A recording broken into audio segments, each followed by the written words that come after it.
L'antropologia è la scienza che si dedica allo studio dell'uomo. In essa sono presenti due grandi orientamenti. Il primo esplora l'aspetto fisico e le componenti biologiche del corpo umano.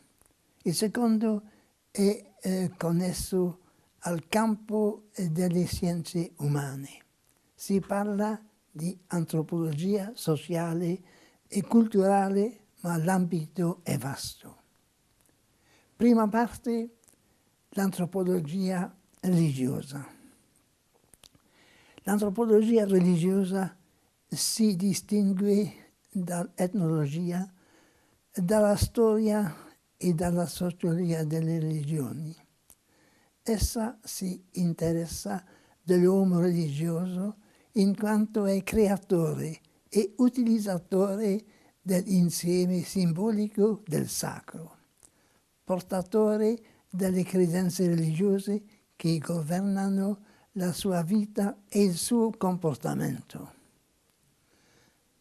Ogni religione ha una posizione specifica circa l'uomo, la condizione umana e la collocazione dell'uomo nel cosmo, nelle culture e nella società. L'antropologia biblica è nella visione dell'uomo presentata nei primi 3 capitoli del libro della Genesi che troviamo il punto di partenza dell'antropologia biblica. L'uomo creato a immagine e somiglianza di Dio. Si può ritrovare questa antropologia nei diversi libri dell'Antico Testamento, cioè che comporta una decina di secoli, ma ci mostra anche la progressiva trasformazione delle idee che riguardano il destino umano. Una trasformazione che si presenta in tutta la sua radicalità con l'incarnazione del Verbo di Dio. Così il destino dell'uomo è di passare dalla condizione di immagine propria del primo Adamo a quella del secondo, Gesù Cristo. Nel Nuovo Testamento l'uomo è orientato a Cristo come scopo finale della sua esistenza. Eminenza, com'è nata questa passione per questo tema di studio che lo ha accompagnato tutta la vita? En 1968, j'ai été nommé par les évêques de Belgique professeur d'histoire des religions à l'Université catholique de Louvain. J'avais fait des études de théologie, d'orientalisme, et j'avais fait une thèse sur des textes coptes et l'influence du Nouveau Testament sur ces textes coptes. C'est né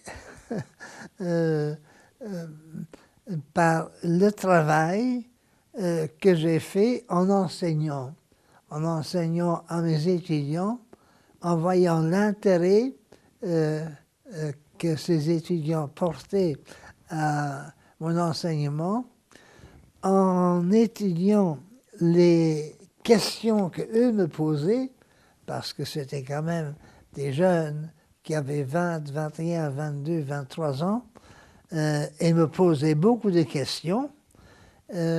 En voyant, en étudiant, en réfléchissant aux questions que ces jeunes me posaient, je suis arrivé à faire ce travail, à avancer. Si j'ai étudié, par exemple, si j'ai étudié la mort, la survie, l'au-delà, l'immortalité dans les religions, c'est parce que le Saint-Père, qui était le cardinal Ratzinger de l'époque, en 1978, m'a envoyé son livre qu'il a écrit sur l'au-delà pour les chrétiens. Et alors je me suis dit, il m'avait dédicacé ce livre. Alors je me suis dit, eh bien, ça c'est intéressant. C'est intéressant de faire cela pour les grandes religions. J'ai alors continué mes recherches et j'ai abouti à faire une recherche de synthèse sur le problème de l'homme religieux et de l'anthropologie religieuse. Que signifie le sacré? Que signifie l'homme religieux? Que signifie une anthropologie religieuse? On parlait d'anthropologie sociale et culturelle, d'anthropologie structurale, etc. Et alors j'ai fait une recherche sur l'anthropologie de l'homo religiosus, qui n'avait jamais été faite. Chi ha trovato come maestro nel suo cammino, maestri di grande personalità del Novecento? Du XXe siècle, comme grande personnalité, j'en cite régulièrement deux. C'est Mircea Eliade, un Roumain, et un Français, Georges Dumézil. Ce sont vraiment, à mon avis, les plus grands. Je suis allé beaucoup à des congrès, surtout en Italie. Les congrès italiens, notamment avec le professeur Bianchi, étaient des congrès vraiment passionnants. Et nous étions de grands amis, il est décédé malheureusement, nous étions de grands amis. Et alors, ces congrès, évidemment, m'ont mis en contact avec des historiens de religion du monde entier, et notamment des historiens de religion de l'Italie. Et c'est comme cela que, petit à petit, j'ai élaboré toute une étude, et c'est comme ça que Bagnoli, le directeur de Accabug, Santi Bagnoli, a commencé à publier en italien mes livres, qui ont été connus en Italie. Et alors, pour finir, au moment où je prenais ma retraite, il m'a demandé de faire mes opera omnia.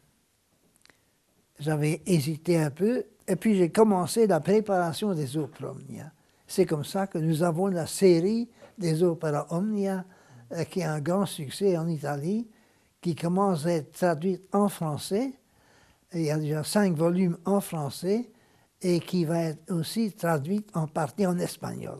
Che ricordo ha di Don Giussani? J'ai, au meeting de 1982 à Rimini, j'ai eu l'occasion de rencontrer les amis de Don Giussani. Et c'est ainsi que, et le mouvement Communion et Libération que je ne connaissais pas. Et c'est ainsi que pendant une semaine entière, nous avons pu parler de ce mouvement et de Don Giussani. Alors Don Giussani m'a demandé de passer chez lui à Gudo. Il habitait Gudo. Et il m'a demandé alors régulièrement de passer à Gudo chaque fois que je venais en Italie. Et il m'a demandé de faire des conférences aux expositions, aux mostrées du meeting, les mostrées qui suivent le meeting. C'est bien que je suis retourné souvent en Italie et chaque fois à Gudo pour rencontrer Don Giussani. C'est bien que nous avons pu parler des heures et des heures ensemble. E se si può sapere di che cosa parlavate così a lungo? Nous avons parlé de tous les grands problèmes de l'Église et spécialement du mouvement Communione e Liberazione, parce que ce mouvement m'intéressait très fort, parce que c'était la première rencontre avec un mouvement bien organisé qui faisait face à la crise dans l'Église.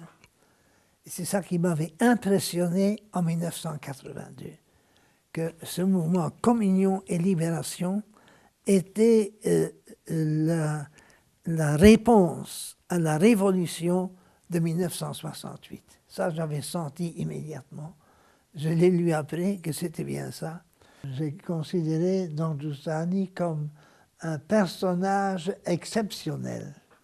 Personnage exceptionnel, tout à fait simple, tout à fait accessible, mais exceptionnel. Exceptionnel par sa foi, exceptionnel par la communication de la foi et exceptionnel par son influence sur la jeunesse. Lei è stato ben 17 volte al meeting e con questa, anche se da lontano, è la 18ª.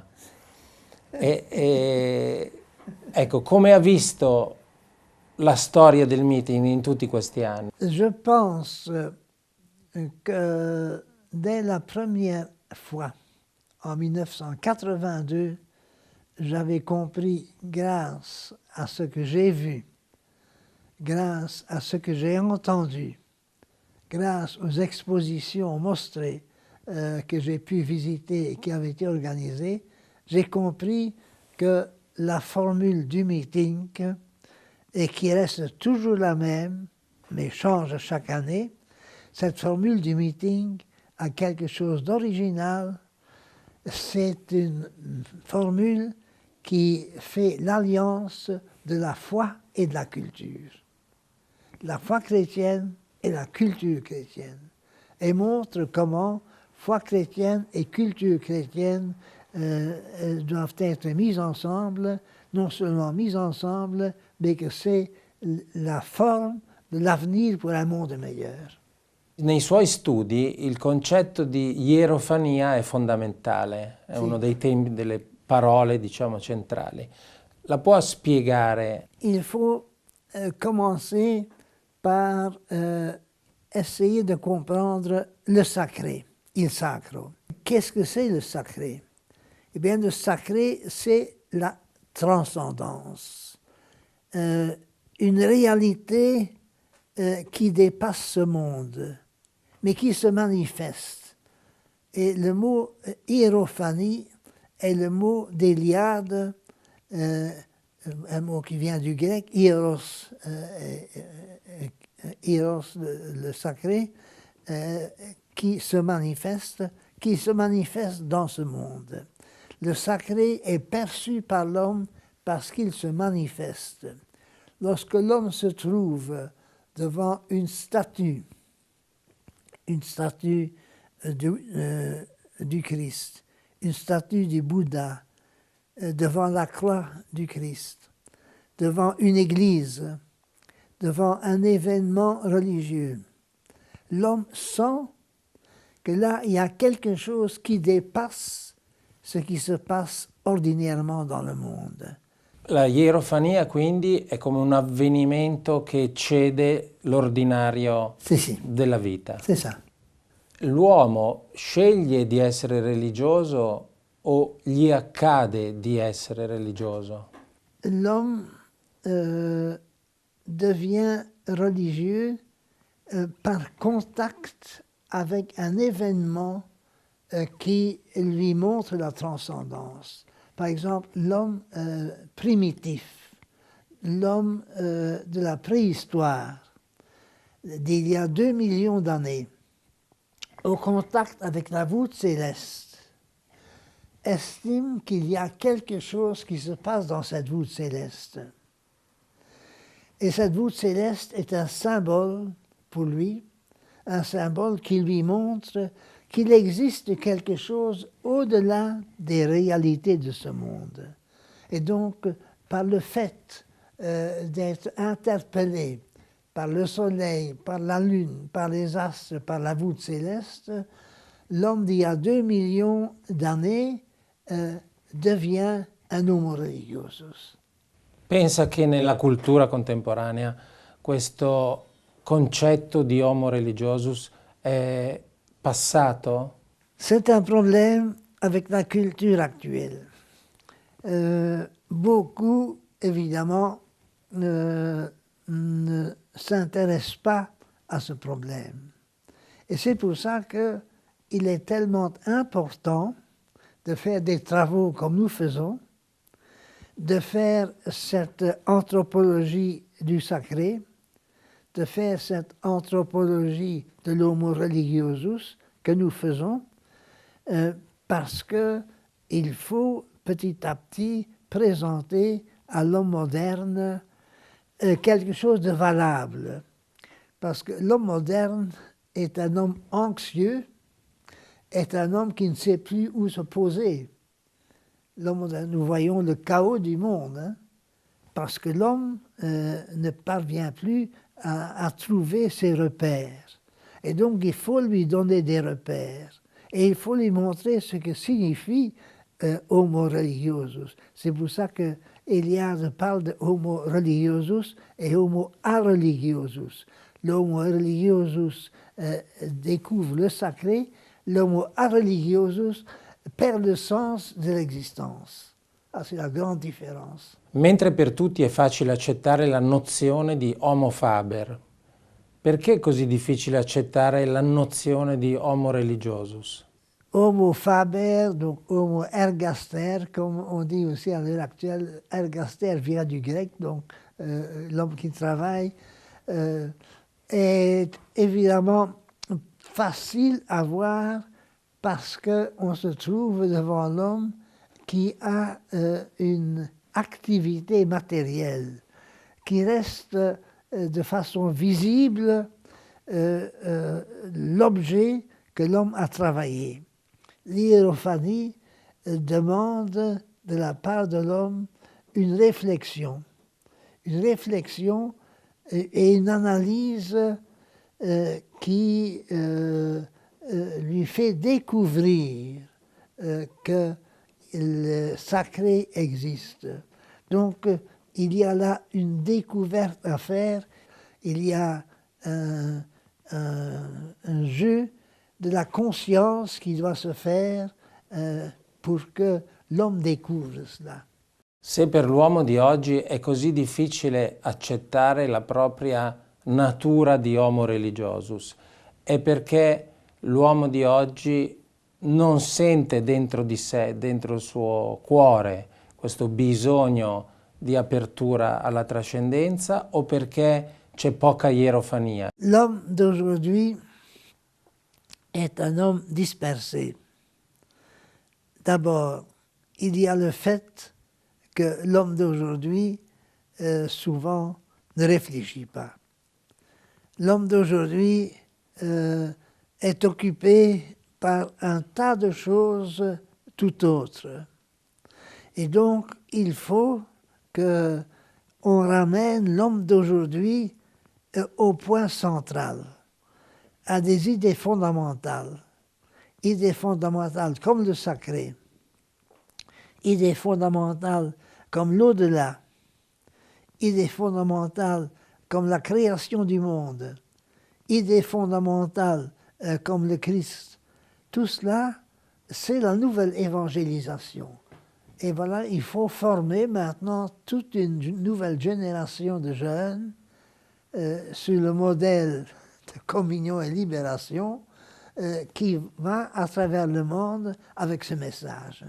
Cioè la sua idea di nuova evangelizzazione è quella di risvegliare nell'uomo questo senso religioso. C'est le premier pas dans la nouvelle évangélisation. Réveiller en l'homme religieux, la transcendance, la notion du sacré. Ça, c'est le premier pas. Lei sa che spesso la religione viene avvicinata al fenomeno della violenza. L'uomo religioso è un uomo pacifico o un uomo violento? Tout homme est destiné à devenir un homo religiosus. Mais beaucoup n'ont pas trouvé le chemin pour devenir l'homo religiosus. Et lorsqu'on voit la préhistoire, on constate que dans la préhistoire, nous avons affaire à l'homo religiosus et dans la préhistoire, apparemment, il n'y a pas cette violence que nous connaissons à l'heure actuelle. La préhistoire nous montre qu'au début, de l'humanité, les premiers hommes étaient des homo religiosi, homines religiosi, et que nous ne voyons pas apparemment des traces de violence comme nous voyons à l'heure actuelle. Che cos'è la morte per l'homo religiosus? C'est donc ce livre qui est écrit maintenant. Dans ce livre, j'examine 20 religions. Par exemple, pour l'Égyptien, l'au-delà est merveilleux.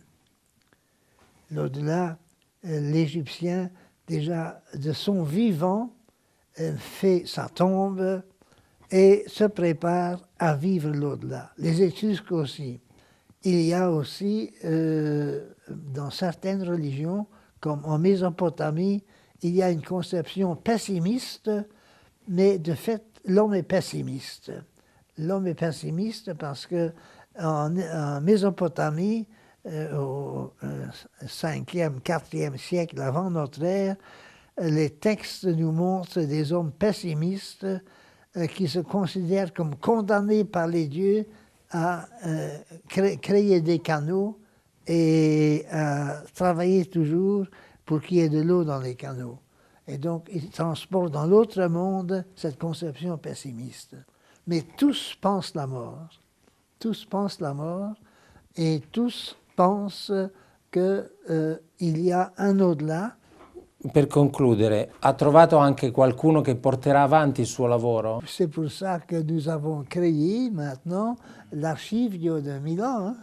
L'archivio Giliaris de Milan a été créé pour que des jeunes viennent travailler là et se préparent à suivre les traces. C'est pour ça que Santi Bagnoli a publié les Opromnia pour que des jeunes se mettent à regarder cela et à faire l'histoire de religion. Ça va?